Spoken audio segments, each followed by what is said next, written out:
Freedom of speech and the right to assemble, perhaps in the eye of the overzealous beholder when it comes to John McCain's campaign staff. Our third story on the countdown, while Mr. McCain was delivering, quote, straight talk at one of his open forum town hall meetings in Denver yesterday, things were getting closed down just outside. Ma'am, I need you to remove the sign, please. I asked you once here. Thanks. Thank you. I don't understand why you're asking me to address it. Well, just because I've been asked to. You've been asked to? Yeah. That's great. By who? By representatives of the Secret Service. You have two choices. You can keep your sign here and receive a ticket for trespass, or you can remove the sign and stay in line and attend this town hall meeting. Now, I want this. Are we all listening? Yeah. You're saying that I am trespassing on city property. No, he's saying you're trespassing on city property. Am I being arrested? Yeah. Removed. I don't know if I'm in custody. Court date is July 23rd. City's County Building. Just ready to be back.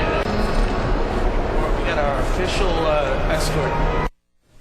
The unassuming protester is part-time librarian and former Denver Post reporter Carol Kreck, ultimately escorted off the property by 4 police officers. The 60-year-old woman was given a citation and a court date. But because librarians are trained democracy superheroes, Ms. Kreck did not stay silent for long. I believe he said the ticket was for trespassing. He said if I came back into the plaza, I would be arrested and taken to jail. It says McCain equals Bush. Now, any Republican, why is that offensive? Why would Republicans who voted for Bush find it offensive that a sign says Bush equals McCain or McCain equals Bush?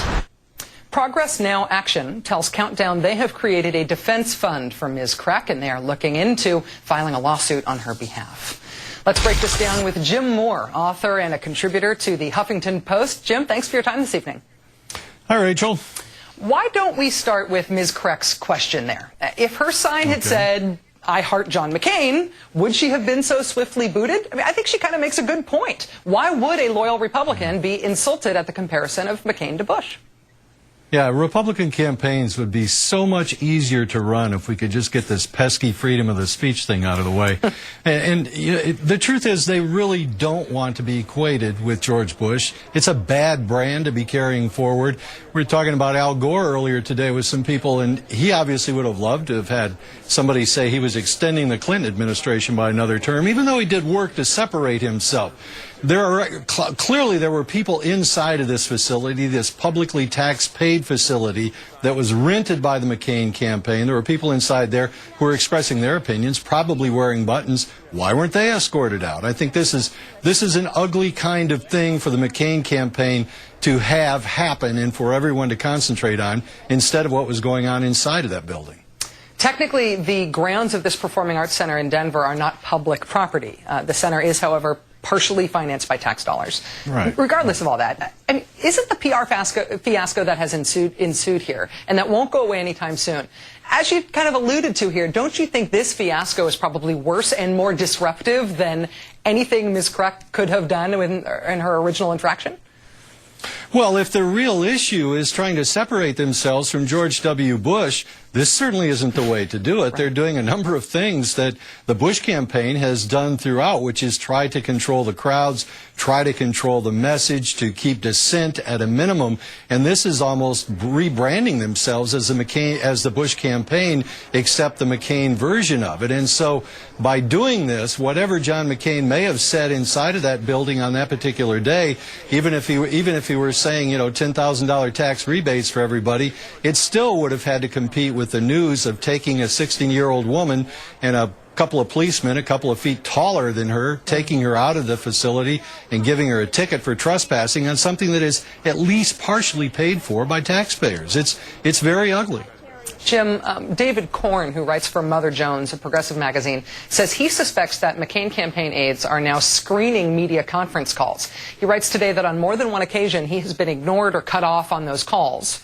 And of course, there's McCain aide Mark Salter, who admitted about the new McCain campaign plane that members of the press have to earn a seat on that plane. In addition to this town hall meeting event now in Denver, are you seeing a pattern here that is a real break with the McCain of the past? I don't know if it's as much of a break with the McCain of the past. It certainly is a break from the perception of the McCain of the past. But, I mean, the Straight Talk Express becomes a suck-up express now. I think they might as well go ahead and do some hand tooling on the leather on those seats in the front of the airplane and maybe have them emblazon the Fox News logo on them. What self-respecting reporter is going to want to go sit in those chairs and say, look, I'm a good guy. I've earned my way up here to the front of the airplane. It's absurd. I mean, they are basically saying to journalists around the country that if you write nice stuff about us, we're going to give you access and we're going to treat you well. What it does say about the McCain campaign is they are sophisticated enough to know that reporters are under some very undue pressures to show access on these campaigns, and the McCain people are trying to utilize that to their benefit. James Moore, contributor to the Huffington Post, thanks for your time tonight. My pleasure, Rachel.